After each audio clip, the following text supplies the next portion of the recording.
வணக்கம் ஜோதி நண்பர்களே. திருமணம் மற்றும் காதல், பொதுவாக மனிதர்கள் எல்லாமே இந்த ரெண்டு விஷயங்களையுமே கடந்து வந்துதான் ஆகணும். ஆனால் இந்த திருமணம் காதல் அப்படிங்கிற விஷயங்கள் பொதுவான வகையில் இருந்தாலும் கூட மனிதர்களுக்கு இது சார்ந்த விஷயங்களில் எதிர்பார்ப்புகள் அப்படிங்கிறது ஒவ்வொருத்தருக்கும் ஒவ்வொரு விதமாக தான் இருக்குது.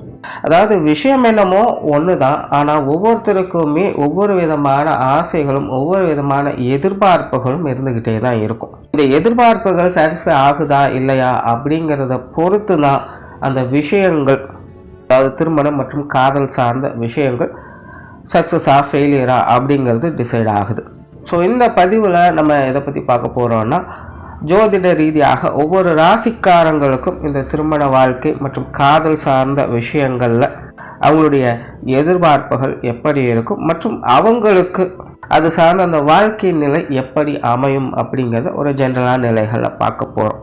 அண்ட் பார்க்கறதுக்கு முன்னாடி ஒரு சில விஷயங்களை சொல்லிடுறேன். மெயினாக எல்லாரும் கேட்கக்கூடிய ஒரு கேள்வி என்ன, சார் ராசிக்கு பொருந்துமா லக்னத்துக்கும் பொருந்துமா அப்படிங்கிறது தான். இங்கே நான் சொல்லக்கூடிய விஷயங்கள் எல்லாமே ராசிகளை பேஸ் பண்ணி தான், அண்ட் லக்ன ரீதியாக அது ஒரு 50% பொருந்தும். நீங்கள் சொல்லப்படக்கூடிய விஷயங்கள் அனைத்துமே ராசியை பேஸ் பண்ணி தான் இருக்கும், சரிங்களா? நீங்கள் ராசியை பேஸ் பண்ணி சொல்கிறதுனால இங்கே சொல்லக்கூடிய மாதிரி தான் உங்களுடைய வாழ்க்கை நிலை இருக்கும் அப்படிங்கிறதும் கிடையாது. இது முழுக்க முழுக்க உங்களுடைய எதிர்பார்ப்புகள் மட்டும்தான். உங்களுடைய வாழ்க்கை நிலை அப்படிங்கிறது அவங்களுடைய சுய ஜாதக அடிப்படையில் தான் இருக்கும். எந்த ஒரு விஷயமாக இருந்தாலும் அது அப்படித்தான் இருக்கும். இங்கே ஜென்ரலாக அவங்களுடைய ராசி நிலைகளுக்கு ஏற்ப அவங்களுடைய எதிர்பார்ப்புகள் எப்படி இருக்கும் அப்படிங்கிறதான் சொல்கிறோம். அது உங்களுக்கு பூர்த்தி ஆகுமா ஆகாதா அப்படிங்கிறதெல்லாம் அவங்களுடைய சுய ஜாதகம் மட்டும்தான் சொல்லும். அப்போ இந்த பதிவு எதுக்கு அப்படின்னு பார்த்தீங்கன்னா, இது ஒரு புரிதலுக்காக. முதல்ல அவங்களுடைய தேவைகள் நிலைகள் என்ன அப்படிங்கிறதே புரிஞ்சுக்கலாம். மேஜராக இன்றைக்கி பல பேருக்கு இருக்கக்கூடிய பிரச்சனையும் இதுவும் ஒன்று. ஏன்னா மற்றவங்க செய்கிறாங்க அப்படிங்கிறதுக்காக செய்ய வேண்டியதாக இருக்கும். அவங்களுக்கு வேணுமா இல்லையா, பிடிச்சிருக்கா இல்லையா அப்படிங்கிறத பற்றி யோசிக்காமல் மற்ற எல்லாரும் செய்கிறாங்க அப்படிங்கிறதுக்காக அவங்களும் செய்வாங்க. ஸோ அப்படியெல்லாம் இல்லாமல் நம்மளுடைய உண்மையான நிலை என்ன, தேவை என்ன அப்படிங்கிறத ஓரளவுக்கு இங்கே புரிஞ்சுக்கலாம். ஆனால் அதே மாதிரி தான் இது அவங்களை பற்றி மட்டுமில்லை, அவங்களுடைய பார்ட்னர்ஸை பற்றியும் இதே மாதிரி புரிஞ்சுக்கலாம். ஸோ அவங்களுடைய ராசி நிலைகளின்படி அவங்களுடைய எதிர்பார்ப்புகள் எப்படி இருக்கும், அவங்களுடைய தேவைகள் எப்படி இருக்கும் அப்படிங்கிறத பற்றி புரிஞ்சுக்க முடியும். ஸோ இது முழுக்க முழுக்க மன ரீதியான ஒரு புரிதலுக்கான பதிவு தான். ஏன்னா திருமணமாகட்டும் காதல் விஷயங்களாகட்டும் இது ரெண்டுமே பார்த்திங்கன்னா இரு மனங்கள் சங்கமிக்கக்கூடிய இடம். ஸோ இது முழுக்க முழுக்க அவரவர்களுடைய மனம் சார்ந்த எதிர்பார்ப்புகளை தான் பிரதிபலிக்கும். மனசு திருப்தி அடைஞ்சிருச்சு அப்படின்னா எல்லாமே திருப்தி அடைஞ்சிரும் அப்படின்னு சித்தர்களே சொல்லியிருக்காங்க. அது நிதர்சனமான உண்மையும் கூட. இன்றைய காலகட்டங்களில் ஏகப்பட்ட பிரிவினைகளுக்கு முக்கிய காரணமே இந்த மனம் ஒத்து வரலை அப்படிங்கிறது தானே. மனம் ஏன் ஒத்து வரலைன்னா மன ரீதியான புரிதல்கள் இல்லை அப்படிங்கிறதுனால தான். அவங்க என்ன எதிர்பார்க்குறாங்க நம்மளும் யோசிக்கிறதில்ல, நம்ம எதை எதிர்பார்க்குறோன்னு அவங்களும் யோசிக்கிறதில்ல, ஏன்னா தெரியறதில்லை. இதுதான் விஷயம். இந்த பதிவினுடைய நோக்கம் ராசி ரீதியாக அவங்களுடைய அதிகபட்சமான எதிர்பார்ப்புகள் எப்படி இருக்கும் அப்படிங்கிறத பற்றி தான் சொல்லும். அது இன்னொரு பொதுவான ஜோதிட தகவல் என்ன அப்படின்னு பார்த்தீங்கன்னா, பொதுவாகவே எல்லாருக்கும் தன்னை மாதிரியே தன்னுடைய லைஃப் பார்ட்னரும் இருக்கணும் அப்படின்னு ஆசைப்படுவாங்க. அதாவது ஒரே வேவ் லென்த்தில் இருக்கணும், தன்னை மாதிரி அவங்களும் யோசிக்கணும், தன்னை மாதிரி அவங்கள எல்லாம் செய்யணும், எல்லாத்துலேயுமே ஒரே மாதிரி பேரலாக இருக்கணும் அப்படின்னு எதிர்பார்ப்பாங்க. பட் நிதர்சனம் அப்படி இருக்கிறது இல்லை. ஜோதிட ரீதியாகவும் அது கண்டிப்பாக கிடையவே கிடையாது அப்படிங்கிறது தான் உண்மை. ஜோதிடத்தில் இந்த திருமண வாழ்க்கை அப்படின்னாலே 7ஆம் பொருத்தத்தை தான் பார்ப்பாங்க. 7ஆம் இடத்தை மெயினாக பார்க்கணும். அதான் திருமண கலத்திரஸ்தானம் அப்படின்னு சொல்கிறது. இந்த 7ஆம் இடம் அப்படிங்கிறது அது நமக்கு அப்படியே ஆப்போசிட். சிலர்லாம் பார்த்தீங்கன்னா அடிக்கடி ஒருத்தருக்கு ஒருத்தர் சண்டை போட்டுக்கிட்டே இருப்பாங்க. அடிக்கடி இந்த வார்த்தைகளை சொல்லி கேள்வி, எனக்கும் அவங்களுக்கு 7ஆம் பொருத்தம்ப்பா செட்டே ஆகாது அப்படின்னு சொல்லுவாங்க. 7ஆம் பொருத்தம் அப்படிங்கிறது நேர ஆப்போசிட் தான். ஸோ திருமண வாழ்க்கை அப்படிங்கிறது ஜோதிடத்தில் இந்த 7ஆம் பொருத்தம் தான் குறிக்குது. அப்படிங்கும்போது எல்லா விஷயத்துலையுமே தனக்கு ஆப்போசிட்டில் இருக்கிறவங்க தான் வாழ்க்கை துணையாக பார்ட்னர்ஸாக அமைவாங்க.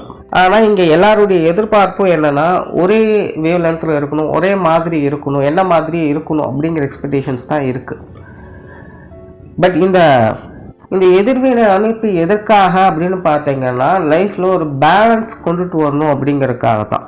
பொதுவாக இந்த காதல் சார்ந்த விஷயங்கள் அப்படிங்கிறது அது வேற. இது முழுக்க முழுக்க மனம் சார்ந்த விஷயங்களோட போயிடுது. இந்த திருமணம் அப்படிங்கிறது அப்படி இல்லை. இது ஒரு செகண்ட் லைஃப் மாதிரி. நிறைய கமிட்மெண்ட்ஸ், சொசைட்டி, நல்லது கெட்டது மான அவமானம் அப்படின்னு பல விஷயங்களும் உள்ள அடக்கியதாக அது அமைஞ்சிருக்கும். ஸோ அப்படி இந்த திருமணம் அப்படிங்கிறது மனிதர்களுடைய வாழ்க்கையில் அத்தியாவசியம் நிறைந்தது மட்டுமல்ல, ரொம்பவுமே அதிகப்படியான முக்கியத்துவம் வாய்ந்ததாகவும் அது அமையுது. ஆனால் அப்படிப்பட்ட ஒரு விஷயத்துக்கு 7ஆம் பொருத்தத்தை தான் நம்ம கொடுக்குறோம். எதற்காக அப்படின்னு பார்க்கும்போது லைஃப்பில் அவங்களுடைய பேலன்ஸை இழந்துடக்கூடாது அப்படிங்கிறதுக்காக. அதாவது உதாரணத்துக்கு ஒருத்தர் நல்லா ஆக்டிவாக இருக்காங்க, நல்லா அக்ரெசிவாக இருக்காங்கன்னு வச்சுக்கோங்க. அவங்களுக்கு அது அப்படியே ஆப்போசிட்டான ஒரு ஆள் தான் லைஃப் பார்ட்னராக இருப்பாங்க. லைஃப் பார்ட்னர் வந்து கொஞ்சம் மந்த புத்தி இருக்கிறவங்களா தான் இருப்பாங்க. எல்லாத்தையுமே தள்ளி போட்டு எதுலேயுமே ஒரு கேர் இல்லாமல் அப்படியே அவங்க பாட்டுக்கு இருப்பாங்க.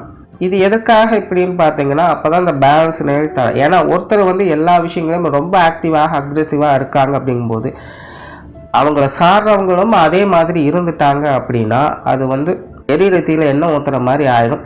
ஒரு கண்டிஷனே இல்லாமல் லிமிட்டே இல்லாமல் லெவலுக்கு மேலே அது வந்து பஸ்ட் ஆகிடும். இப்போ ஒரு வேளை இன்னொரு சைடில் பார்த்தீங்கன்னா அவங்க மந்தமாக இருக்காங்க, எல்லாத்தையுமே டேக் இட் ஈஸியாக எதையுமே கேர் பண்ணிக்காமல் அவங்க பாட்டுக்கு போயிட்டுருக்காங்கன்னு வைங்களேன். இப்போ அவங்களுக்கு அவங்கள ஒத்த மாதிரியே ஒருத்தங்க செய்கிறாங்க அப்படிங்கும்போது அவங்களுடைய லைஃப் எதுக்குமே பிரயோஜனம் இல்லாமல் போய்டும். ஒரு லெவலுக்கு மேலே யாருமே எதுவுமே செய்யவே முடியாது, செய்யணுங்கிற எண்ணமே அவங்களுக்கு வராது. லைஃப் எங்கே போய் நிற்கும், டார்க் சைடில் போய் ஒன்றுமே இல்லாமல் சுத்தமாக சூனியமாயிடும்.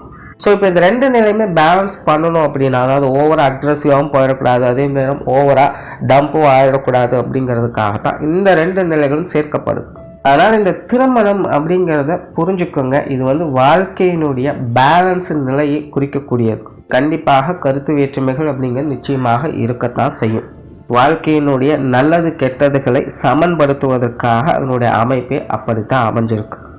பட் அதே நேரம் அது அப்படி இருந்தாலும் கூட சமன்படுத்தக்கூடிய நிலைகளில் அது உடன் இருப்பவங்களுடைய தேவைகளையும் கொஞ்சம் கொஞ்சமாக பூர்த்தி செஞ்சுக்கிட்டு தான் இருக்கும். ஸோ முழுசாக பூர்த்தி செய்யாது, கொஞ்சம் கொஞ்சமாக தான் பூர்த்தி செய்யும். அதாவது இங்கே வந்து சாட்டிஸ்ஃபை அப்படிங்கிறது விஷயம் கிடையாது. சமன்படுத்துதல் அப்படிங்கிற நிலைகளில் அது ஒரு சில விஷயங்களை செஞ்சுக்கிட்டு இருக்கும். அந்த விஷயங்கள் மூலமாக நம்மளுடைய சில எதிர்பார்ப்புகள் சாட்டிஸ்ஃபை ஆகும். ஸோ இந்த புரிதல் இருந்துருச்சு அப்படின்னா இந்த திருமண வாழ்க்கை அப்படிங்கிறது நல்லபடியாக இருக்கும். அப்படி இல்லாமல் ஒருதலைபட்சமாகவே எல்லாத்தையும் யோசித்தாங்க அப்படின்னா அங்கே வந்து எந்த ஒரு பிரயோஜனமே இருக்காது. அதாவது இங்கே நான் சொல்ல வர்றது சரி தவறு நல்லது கெட்டது அப்படின்னால எதுவும் பேச வரல. இப்போ அந்த புரிதல்கள் இல்லாத பட்சத்தில் அங்கே அவங்க என்னதான் பண்ணிட்டு இருந்தாலும், என்னதான் சொல்லிட்டு இருந்தாலும், இல்லை நினச்சிட்டு இருந்தாலும் அதெல்லாமே வந்து அதில் வந்து எந்த ஒரு அர்த்தமோ யூஸும் கிடையாது அப்படிங்கிற நிலைகளாக தான் போய்கிட்டு இருக்கும். ஸோ இப்போ இந்த திருமண வாழ்க்கை அப்படின்னு வரும்பொழுது சில விஷயங்களை இப்படி புரிஞ்சுக்கோங்க.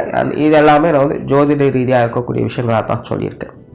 ஏன்னா ஜோதிடத்தில் மொத்தமாக 12 கட்டங்கள் இருக்குது. அதில் திருமண வாழ்க்கை அப்படிங்கிறது இதில் எந்த கட்டம் வேணாலும் வச்சுருக்காங்க, எதுக்கு ஆப்போசிட்டில் வச்சுருக்காங்க அப்படிங்கிற விஷயத்த தான் இங்கே நான் எக்ஸ்பிளைன் பண்ணியிருக்கேன். ஒருத்தருக்கு ஒருத்தர் ஒரு பேலன்ஸ் நிலையை கடைப்பிடிக்கணும் அப்படிங்கிறதுக்காக தான் இந்த அமைப்பு. சிலருக்கு இன்னொரு டவுட் வரும், ஏன்னா நாங்கள் 2 பேருமே ஒரே ராசி தான், அப்போ எங்கள் 2 பேருக்கும் ஒரே மாதிரி தான் இருக்குமா அப்படின்னு கேட்டிங்கன்னா, அதாவது 2 பேருக்குமே ஒரே ராசியாக இருக்கும்போது அவங்களுடைய எதிர்பார்ப்புகள் ஒரே மாதிரி இருக்கும். பட் ஆக்டிவிட்டீஸ் அப்படிங்கிறது ஒரே மாதிரி இருக்காது.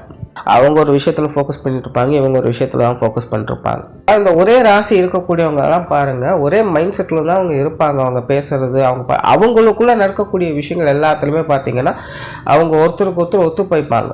ஆனால் அவங்களுக்குள்ளேயே அது ஒரு செயலாக கொண்டுட்டு போகும்போது ஒவ்வொருத்தரும் ஒவ்வொரு விஷயமா கொண்டுட்டு போய் ஒரு ஸ்ட்ராட்டஜியாக மாற்றிடுவாங்க. பிளான் பண்ணும்போதெல்லாம் ஒரே மாதிரி தான் இருந்தது, ஏன் செய்யும்போது இப்படி சொதப்புது, ஏன் செய்யும்போது இவங்க மட்டும் இப்படி மாறுறாங்க அப்படின்னு குழப்பமாக தான் இருக்கும். ஸோ இந்த ஒரே ராசி இருக்கக்கூடியவங்களுக்கு ஸோ உங்களுடைய எண்ணங்கள் ஒரே மாதிரி வேலை செய்யும். ஸோ உங்களுடைய ஆசைகள், உங்களுடைய தேவைகளை நீங்கள் பூர்த்தி செஞ்சுக்கலாம். மன ரீதியான தேவைகள் பூர்த்தி ஆகும். பட் ரியல் லைஃப்பில் கொஞ்சம் கான்ட்ரவர்சியாக தான், அது வந்து ஜாதக ரீதியாக இருக்கக்கூடிய மாற்றங்களால் அது வந்து கொஞ்சம் கான்ட்ரவர்சியாக தான் இருக்கும். பட் திருப்தியான ஒரு நிலை இருக்கும். ஏன்னா எதிர்பார்ப்பும் 2 பேருக்குமே கிட்டத்தட்ட ஒரே மாதிரி தான் இருக்கும். ஒரே வேவ் லென்த்தில் அவங்க தான் ட்ராவல் பண்ண முடியும். இப்போ ஒரே வேவ் லென்த்தில் ட்ராவல் பண்ணது நல்லது தானே அப்படின்னு நினைக்கலாம். பட் இது எப்படின்னா பாசிட்டிவ்லையும் அப்படி தான் இருக்கும், நெகட்டிவ்லையும் அப்படி தான். ஆனால் நல்ல நேரம் வரும்பொழுதும் 2 பேர்த்துக்கும் நல்ல விஷயமா நடக்கும், கெட்ட நேரமும் கெட்டதும் 2 பேர்த்துக்கும் கிட்டத்தட்ட ஒரே மாதிரி தான் இருக்கும், தாக்கு பிடிக்கவே முடியாது. ஸோ 2 பேருக்கும் ஒரே ராசியாக இருக்குது அப்படிங்கும்போது அவங்களுடைய நிலைகள் இதுதான். மெயினாக பார்த்தீங்கன்னா இந்த 2 பேருக்கும் ஒரே ராசியாக இருக்கக்கூடிய வீடுகள்லாம் பார்த்தீங்கன்னா குடும்ப வாழ்க்கை நிறைய ஏற்ற இறக்கங்களாக இருக்கும். ஒரு 4-5 வருஷத்துக்கு பார்த்தீங்கன்னா பயங்கர சந்தோஷமாக ஓகோன்னு போயிட்டு இருக்கும். அப்படின்னு பார்த்தீங்கன்னா ஒரு 4-5 வருஷத்துக்கு அடி மேலே அடியாக விழுகும். எப்படி சமாளிக்கிறதுனே புரியாது. ஆனால் வாழ்க்கை ஓடும், ஒருத்தர் அனுசரித்து எல்லாத்தையும் கொண்டு போயிட்டே தான் இருப்பாங்க, ஒருத்தருக்கு ஒருத்தர் துணையாக இருப்பாங்க. ஸோ 2 பேருக்கும் ஒரே ராசியாக இருக்கிறது அப்படிங்கிறது பிரச்சனை ஒன்றும் கிடையாது. லைஃப்பில் நிறைய அப்ஸ் அண்ட் டவுன்ஸ் அப்படிங்கிறது கண்டிப்பாக இருக்கும். ஸோ அதெல்லாம் கொஞ்சம் பார்த்து அனுசரித்து இருக்கணும், அவ்வளோதான். ஸோ இனிமேல் கொண்டு ஒவ்வொரு ராசிகளுக்கும் இது எப்படி வேலை செய்யுது அப்படிங்கிறத பார்க்கலாம். துலாம் ராசி. துலாம் ராசியை பொறுத்த வரைக்கும் இவங்க ரொம்பவுமே கலை உணர்வு நிறைந்தவங்க. அண்ட் நிறைய விஷயங்களை தெரிஞ்சுக்கணும் அப்படின்னு நினைப்பாங்க. அண்ட் மற்றவங்களோடு இணக்கமாக பழகிறது அப்படிங்கிறது இவங்களுக்கு ரொம்பவுமே பிடித்த விஷயமாக இருக்கும். ஸோ இயற்கையாகவே இவங்க இந்த காதல் சார்ந்த விஷயங்கள்லாம் ரொம்பவுமே ஈஸியாக விழுந்துருவாங்க.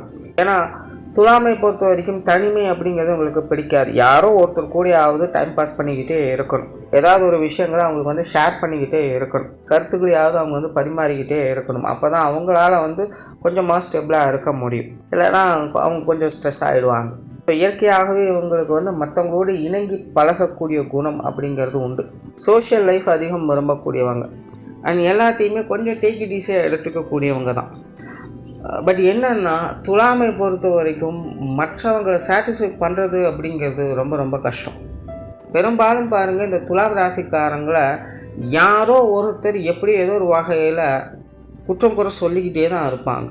அவங்க எப்பேற்பட்ட நல்லவங்களாக வேணாலும் இருக்கட்டும், ஆனாலும் அவங்க முகத்துக்கு முன்னாடியும் முதுகுக்கு பின்னாடியும் பேசக்கூடிய வார்த்தைகள் வேறு வேறையாகத்தான் இருக்கும். இது டிஃபால்ட்டாகவே துலாம் ராசிக்கும் நான் ஒரு சாபம் அப்படின்னே சொல்லலாம்.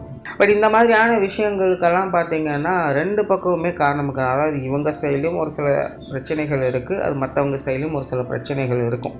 இதுவும் பார்த்திங்கன்னா துலாமோட ஒரு இயற்கையான குணம் தான். இது ஏதோ ஒரு சைடில் மட்டுமே நல்லதோ கெட்டதோ அமையிறதில்ல. துலாமை பொறுத்த வரைக்கும் 2 தரத்துலேயுமே இவங்க சைட்லேயும் சரி இவங்க ஆப்போசிட் சைட்லேயும் சரி இருக்கிறவங்க ஒரே மாதிரி தான் செயல்படுவாங்க அப்படிங்கிறது ஒரு விஷயம். அது நல்லது இருந்ததுன்னா நல்லதாகவே 2 பேருங்க, கெட்ட ஒரு விஷயமாக தான் கெட்டதாகவே எல்லா விஷயமும் போய்கிட்டு இருக்கும். ஸோ முழு பொறுப்பு அப்படின்னு சொல்லி யாரோ ஒருத்தர் பக்கம் மட்டுமே எல்லாத்தையும் தள்ள முடியாது. துலாம் ராசியினுடைய காதல் வாழ்க்கை, திருமண வாழ்க்கையும் கிட்டத்தட்ட இப்படி தான். குறிப்பாக இவங்களுடைய பார்ட்னர்ஸ் கிட்ட இருந்து நிறைய கான்ட்ரவர்சிஸ் அப்படிங்கிறது வந்துக்கிட்டு தான் இருக்கும். உண்மையிலே துலாமிற்கு பார்த்தீங்கன்னா அவங்களை அனுசரித்து போகக்கூடிய வாழ்க்கை துணை கண்டிப்பாக அமைய மாட்டாங்க. இதுதான் நிஜம். இது ஏற்றுக்கொண்டாலும் சரி ஏற்றுக்கொள்ளும் சார். அது காதல் வாழ்க்கையிலையும் நீங்கள் பார்க்கலாம், திருமண வாழ்க்கையிலையும் நீங்கள் பார்க்கலாம். இவங்க எல்லா விஷயங்களுமே கேஷுவலாக ரொம்ப ஃப்ரீ மைண்டடாக இருப்பாங்க. பட் இவங்களுடைய பார்ட்னர்ஸ் எல்லாம் பார்த்திங்கன்னா ரொம்ப அக்ரெசிவாக இருப்பாங்க. அவங்களுக்கு பார்த்திங்கன்னா ஈகோ அதிகமாக இருக்கும். நிறைய விஷயங்களை சாட்டிஸ்ஃபை பண்ணவே முடியாது, அவசரப்படுவாங்க. அவங்க சொன்னது தான், அது சரியாக தவறு அப்படியெல்லாம் கிடையாது, நான் சொல்லிட்டேன் அவ்வளோதான் அப்படிங்கிற மாதிரி தான் அவங்க இருப்பாங்க. இது ஏன் அப்படின்னா ஆரம்பத்தில் சொன்ன மாதிரி அந்த பேலன்சிங் லைஃப்பை மெயின்டைன் பண்ணுறக்கா. ஏன்னா துலாமை பொறுத்த வரைக்கும் உண்மையிலே அவங்ககிட்ட கொஞ்சம் கேர்லெஸ் அப்படிங்கிறது இருக்கத்தான் செய்யும். லைஃப்பை ரொம்ப டேக் இட் ஈஸியாக எடுத்துப்பாங்க. சோஷியல் ரெஸ்பான்சிபிலிட்டிஸ் அவங்களுக்கு இருக்கும், சோஷியலாக பழகக்கூடியவங்க தான். பட் இருந்தாலும் ஒரு சில சுச்சுவேஷன் வரும்போது அவங்களால கரெக்டாக ஹேண்டில் பண்ண முடியாது, எமோஷ்னல் ஆகிடுவாங்க, என்ன செய்கிறதுன்னு தெரியாது. எல்லாமே நம்பிக்கைக்குரியவங்களாக இருப்பாங்க. ஆனால் அவங்களே பார்த்திங்கன்னா எல்லாம் இப்படி பண்ணிட்டாங்களே அப்படின்னு சொல்லி ஸ்டக் ஆகிடுவாங்க. ஸோ துலாம் ராசிக்காரங்க பார்த்திங்கன்னா எமோஷ்னலி அஃபெக்டட் பர்சன்ஸ் அப்படின்னே சொல்லலாம். பட் இருந்தாலும் அவங்களுக்குள்ளேயும் ஒரு வில்னஸ் அப்படிங்கிறது இருக்குது. ஸோ அந்த சடனாக நடக்கக்கூடிய சேஞ்சஸில் கொஞ்சம் அஃபெக்ட் ஆவாங்க. அதுக்கப்புறம் இதுதான் லைஃப், இதுதான் நிதர்சனம், இது இப்படி தான் இருக்குது அப்படின்னு புரிஞ்சுக்கிட்டு அதுலேருந்து கொஞ்சம் கொஞ்சமாக வெளியில் வர ஆரம்பிச்சிருவாங்க. இருந்தாலும் அப்பப்போ ஒரு சில விஷயங்கள் அங்கங்கே பிரேக் அடிச்சு நிற்க வேண்டியதாக இருக்கும். ஸோ இந்த மாதிரியான பிரச்சனைகள்லேருந்து வெளிவரதுக்காக தான் ஆப்போசிட்டில் அப்படிப்பட்ட ஒரு நபர்கள் இருப்பாங்க. அவங்களுக்கு எல்லா விஷயங்களுமே ஸ்டாப் பண்ணியிருக்காங்க. என்ன நடந்தாலும் பார்த்துக்கலாம் அப்படின்னு சொல்லி கொஞ்சம் நகர்ந்து போக ஆரம்பிச்சிடுவாங்க, கைப்பிடிச்சு கூட்டிகிட்டு போக ஆரம்பிச்சிடுவாங்க. ஸோ இந்த மாதிரி ஸ்ட்ரகிளான நேரங்களில் அவங்களுடைய உதவிகள் இவங்களுக்கு நல்லபடியாகவே இருக்கும். பட் என்னென்னா மேஜராக இன்றைக்கி இருக்கக்கூடிய காலத்தில் எல்லாமே நானே ராஜா நானே மந்திரி இருக்கக்கூடிய சூழ்நிலைகளில் இந்த மாதிரியான நிலைகளில் சங்கடங்கள் பிரச்சனைகள் அப்படிங்கிறது அதிகமாகிக்கிட்டே போகும்.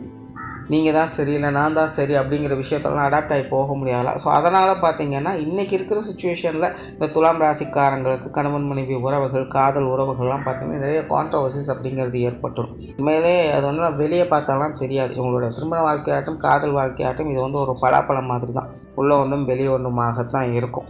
பட் இந்த மாதிரியான அமைப்புகள் தான் இவங்களுக்கு ரொம்பவுமே சேஃப் அண்ட் ப்ரொடக்டிவாக வேலை செஞ்சுக்கிட்டே இருக்கும். இல்லை அப்படின்னா இவங்க ஒரு அன்கண்டிஷனலான எமோஷ்னல் சோமாக்குள்ளே இவங்க வந்து சிக்கிடுவாங்க. என்ன பண்ணுறதுன்னே தெரியாது. ஸ்டக்காகி நின்றுடுவாங்க. லைஃப் வந்து அடுத்தடுத்த ஸ்டேஜ் போக முடியாது. இந்த மாதிரியான நபர்கள் மூலமாக ஏற்படக்கூடிய கோபத்தினால உத்வேகம் ஏற்பட்டு அடுத்தடுத்த கட்டங்களுக்கு அவங்க போக வேண்டியதாக இருக்கும். இந்த மாதிரியான சங்கடங்கள் பிரச்சனைகள் எதுவுமே இல்லாமல் போயிடுச்சு அப்படின்னா இவங்க ரொம்பவுமே யதார்த்தமான நிலைகளில் கண் போன போக்கில் கால் போன போக்கில்னு இவங்க பாட்டுக்கு சும்மா அப்படியே வளம் வந்துட்டுருப்பாங்க. அவ்வளோதான் நடக்குமே தவிர எந்த ஒரு மோட்டிவுமே இல்லாமல் போயிடும். ஸோ அதனால் துலாமை பொறுத்த வரைக்கும் எப்போவுமே இந்த காதல் வாழ்க்கை திருமண வாழ்க்கை அப்படிங்கிறது கொஞ்சம் கான்ட்ராஸ்டான நிலைகளில் தான் இருக்கும். உண்மையிலே இவங்களை அனுசரித்து போகக்கூடிய வாழ்க்கை துணையோ காதலோ கிடைக்க மாட்டாங்க. அதெல்லாம் சொல்லுவாங்க எனக்கு அவருக்கும் ஒரே ராசி தான், அப்போ நாங்கள் 2 பேரும் ஒரே மாதிரி தான் இருப்போம் அப்படின்னு நினைப்பாங்க. கண்டிப்பாக அப்படி இருக்கவே இருக்காது. கொஞ்சம் நல்லா யோசிச்சு பாருங்கள். உங்களுக்கு ஆப்போசிட்டாக தான் அவங்களுக்கு தான். பட் என்னென்னா ஒரே மாதிரியான சிந்தனை ஓட்டங்கள் இருக்கும். ஒரே விஷயத்தை நோக்கி 2 பேரும் போவீங்க. பட் அது 2 பேருமே ஒரே மாதிரி தான் செயல்படுத்திக்கிட்டு இருக்காங்களா அப்படின்னு பார்த்தீங்கன்னா கண்டிப்பாக இருக்காது. ஒவ்வொருத்தரும் ஒரு விதமான ஆட்டிடியூடில் தான் இருப்பாங்க. ஈவன் அது ஒரே ராசியாக இருந்தாலும் அந்த ராசி வந்து அப்படி தான் வேலை செய்யும். ஸோ ஒரு கான்ட்ராஸ்டான நிலைகள் அப்படிங்கிறது கண்டிப்பாக வேலை செஞ்சே ஆகும். பட் அது அவங்களுக்கான ஒரு சேஃப்டி பர்பஸாக தான் அது வேலை செய்யும். முடிஞ்ச அளவுக்கு அந்த விஷயங்களை அக்செப்ட் பண்ணிக்கோங்க. அக்செப்ட் பண்ணிடுவாங்க அப்படிங்கிறது தான் ஏன்னா அது அவங்களுடைய குணம். பட் இருந்தாலும் ஏன் சொல்கிறேன்னா நிறைய பேருக்கு எவ்வளோ நேரம் தாங்க நான் பொறுமையாக இருக்கிறது அப்படிங்கிற மாதிரி கேட்பாங்க. பட் இருந்துக்கிட்டா தான் இருப்பாங்க. அதுதான் நிஜம். மனசளவில் இந்த கஷ்ட நஷ்டங்கள் இருக்கும். அதை எப்படி வெளிப்படுத்துன்னு தெரியாமல் இந்த மாதிரியான வார்த்தைகள் வரும். பட் இருந்தாலும் அதையெல்லாம் ஏற்றுக்கொண்டுட்டு தான் போவாங்க. ஸோ துலாம் ராசியை பொறுத்த வரைக்கும் வீட்டுக்கு வீடு வாசப்படிங்கிற நிலைகள் தான் காதல் வாழ்க்கையாகட்டும் திருமண வாழ்க்கையாகட்டும் இப்படி தான் இருக்கும். சுகமான சுமைகள் அப்படின்னு சொல்லுவாங்க பார்த்தீங்கன்னா கிட்டத்தட்ட அந்த மாதிரி தான் ஒரு வாழ்க்கை நிலை தான் இவங்களுக்கு அமையும். அண்ட் துலாம் ராசியை பொறுத்த வரைக்கும் இந்த காதல் விஷயங்கள் ரொமான்ஸ் சார்ந்த விஷயங்கள் அப்படின்னு வரும்பொழுது அவங்களுடைய பார்ட்னர்ஸ்கிட்ட அதிகம் அவங்க வந்து பேசுவாங்க. இவங்க வந்து மற்றவங்ககிட்ட பேசுகிறாங்களோ இல்லையோ இவங்களுடைய பார்ட்னர்ஸ்கிட்ட அதிகமாக பேசுவாங்க. அந்த பேச்சுக்கு அவங்களுடைய பார்ட்னர்ஸ் முன்னுரிமை கொடுக்கணும்னு நினைப்பாங்க, ரெஸ்பான்ஸ் பண்ணணும்னு நினைப்பாங்க. நிறைய விஷயங்களை நாலேஜ் ஷேர் பண்ணிக்கணும் அப்படின்னு ஆசைப்படுவாங்க. இந்த ரொமான்ஸ் சார்ந்த விஷயங்களும் இவங்க வந்து கிட்டத்தட்ட அப்படி தான். ஸோ ஃபஸ்ட்டு மென்டலாக ப்ரிப்பேர் ஆகணும், அதுக்கப்புறம் தான் ஃபிசிக்கலாக ப்ரிப்பேர் ஆகணும் அப்படிங்கிற மாதிரி தான் இருப்பாங்க. ஆனால் இவங்களுடைய பார்ட்னர்ஸ் பார்த்திங்கன்னா அப்படி கிடையாது. அவங்க வந்து இதுக்கு அப்படியே ஆப்போசிட்டாக தான் இருப்பாங்க. அவங்க வந்து டைரக்ட் ஆக்ஷனுக்குள்ளே தான் ஃபஸ்ட்டு என்ட்ரு ஆவாங்க. ஆனால் அவங்கள பொறுத்த வரைக்கும் எப்படி செஞ்சேன் எதுக்கு செஞ்சேங்கிற காரியமெல்லாம் தேவை கிடையாது. வேலை பர்ஃபெக்டாக முடிஞ்சுதா அப்படிங்கிறது மட்டும் தான் அவங்க பார்ப்பாங்க. அதனால் வள தொடர்ந்து பேசிக்கிட்டு இருக்கிறதோ யோசிச்சுக்கிட்டு இருக்கிறதோலாம் அவங்களுக்கு செட் ஆகிறதில்ல. ஸோ இந்த மாதிரியான சில கான்ட்ரவர்சியான விஷயங்கள் இருக்கும். ஸோ இதெல்லாம் வந்து அவங்க கொஞ்சம் அனுசரித்து போக வேண்டியதாக இருக்கும், கஸ்டமைஸ் பண்ண வேண்டியதாக இருக்கும். இந்த நிலைகள்லாம் பார்த்திங்கன்னா இவங்களுக்கு துணையாக அவங்களுக்கு துணையாக இவங்க அப்படிங்கிற நிலைகள்லாம் வேலை செய்யும். 2 பேருமே ஒரு பேலன்ஸை சரிசமமாக வச்சுக்கிறதுக்காக இணையக்கூடியவங்களாக இருப்பாங்க. அதெல்லாம் புரிஞ்சுக்கிட்டு இவங்களும் அவங்களுக்காக ஒரு சில விஷயங்களை அட்ஜஸ்ட் பண்ணி போகணும், அவங்களும் இவங்களுக்காக ஒரு சில விஷயங்களை அட்ஜஸ்ட் பண்ணி போகணும். அப்போ தான் வந்து இவங்களுடைய திருமண வாழ்க்கை காதல் வாழ்க்கையெல்லாம் கொஞ்சம் ஸ்மூத்தாக போய்கிட்டு இருக்கும். இல்லை அப்படின்னா மனசளவில் சஞ்சலங்கள் சண்டை சச்சரவுகள்ங்கிறது இருந்துக்கிட்டே தான் இருக்கும். ஸோ அதனால் சிம்பிளாக சொல்லணும்னா முடிஞ்ச அளவுக்கு நல்ல விஷயமாக இருந்தது அப்படின்னா பேச்சுக்களை தாராளமாக வளர்த்துக்கங்க. பட் அதுவே சண்டை சச்சரவுகளாக மோசமான நிலைகளில் பேச்சுவார்த்தைகள் இருக்குது அப்படின்னா அதை தவிர்க்கவே பாருங்கள். நார்மலாகவே துலாம் ராசி அப்படின்னு வரும்பொழுது இவங்களுக்கும் சரி இவங்களுடைய பார்ட்னர்ஸுக்கும் சரி இந்த எக்ஸ்டர்னல் அஃபேர்ஸ் மேலே கொஞ்சம் இன்ட்ரெஸ்ட் வரத்தான் செய்யும். ஏன்னா இவங்களை பொறுத்த வரைக்கும் நிறைய புது விஷயங்களை ட்ரை பண்ணணும்னு நினைப்பாங்க. அதனால் நிறைய புதிய விஷயங்களை தேடி போகக்கூடியவங்களாகவும் இருப்பாங்க. ஸோ ஓவராலாக துலாமை பொறுத்த வரைக்கும் இந்த காதல் வாழ்க்கை திருமண வாழ்க்கை அப்படிங்கிறது ஓகே தான். பட் வந்து மெயின்டெனன்ஸ் ஜாஸ்தி. அதாவது மென்டலாக சொல்கிறேன். சில விஷயங்கள்லாம் வாழ்க்கையில் பார்த்திங்கன்னா ரொம்பவுமே கஷ்டமாக இருந்தாலும் பிடிக்கலைனாலும் கூட இது இப்படி இருக்கிறது நல்லது அப்படின்னு தோணும். பார்த்திங்கன்னா கிட்டத்தட்ட அந்த மாதிரியான ஒரு வாழ்க்கை நிலை தான் இவங்களுக்கு அமையுது. ஸோ இதை பற்றின புரிதல்கள் இவங்களுக்குள்ளே ஏற்பட்டுடுச்சு அப்படின்னா இவங்களுடைய திருமண வாழ்க்கை காதல் வாழ்க்கை அப்படிங்கிறது சிறப்பாகவே இருக்கும். நன்றி, வணக்கம், வாழ்க வளமுடன்.